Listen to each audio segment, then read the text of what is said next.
যুক্তরাজ্যের মন্ত্রীর কাছে ডক্টর মোহাম্মদ ইউনূস বলেছেন যে আওয়ামী লীগ নির্বাচনে অংশ নিতে পারবে না। এখন প্রশ্ন হলো যে আওয়ামী লীগ নির্বাচনে অংশ নিতে পারবে না, জাতীয় পার্টি সহ ১৪ দল তারা কি পারবে নাকি পারবে না সেটা কিন্তু পরিষ্কার করেননি। কিন্তু দেখা যাচ্ছে জাতীয় পার্টি কিন্তু কোথাও সভা সমাবেশ করতে পারছে না। আজকে সেই সুদূর দিনাজপুরে তাদের একটা সভা ছিল, সেই সভাটা পণ্ড করে দিছে পুলিশ, সভা করতে দেয়নি। এখানে ছিল পুলিশি বাধায় পণ্ড হয়েছে দিনাজপুরে জাতীয় পার্টির জেলা কমিটির কর্মী সম্মেলন। তো এটা কারণ কি, কেন পারবে না? তাহলে জাতীয় পার্টি তো নিবন্ধিত দল, বাতিল করা হয়নি, নিবন্ধন আছে। যেমন আগে শেখ হাসিনার সময় সবকিছু থাকার পরও বিএনপি বা জামাত অন্য কেউ তারা সভা সমাবেশ করতে পারতো না।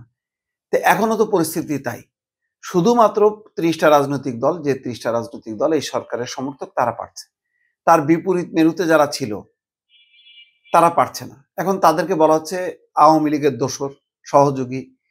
তো বারবার একটা কথা বলি যে রাজনৈতিক দলের সাথে শত্রুতা করা উচিত না। আপনি ব্যক্তির সাথে করেন, ব্যক্তির কোনো অপরাধ থাকলে, দুর্নীতি থাকলে, টাকা পাচার এই সমস্ত থাকলে বিচার করেন আইন অনুযায়ী। কিন্তু আইনের আওতায় তো কোনো রাজনৈতিক দলের সভা সমাবেশ পণ্ড করা যায় না। সেটা কেন করছেন?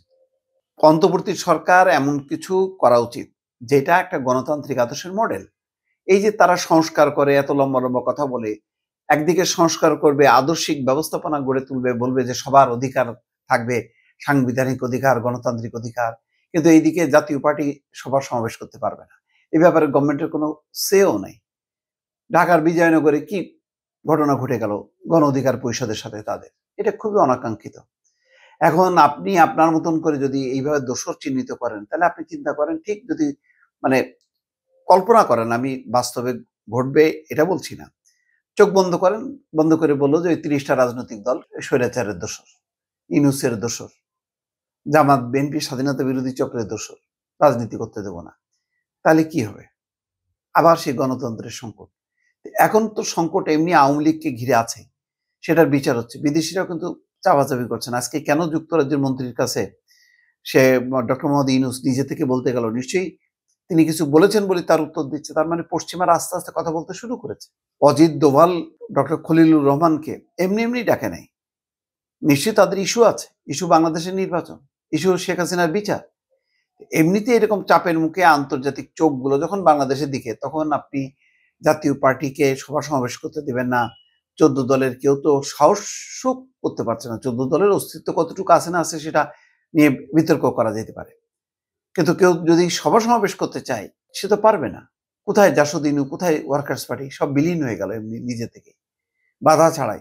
যা জাতীয় পার্টি তারা বারবার বলছে যে আমরা বিএনপির সাথে নাই, জামাত কারোর সাথে না জোট করতে চাই, তারা একটা মানে ছাতা খুঁজতেছে। তারা তো একা একা দাঁড়ায় থাকতে পারে না।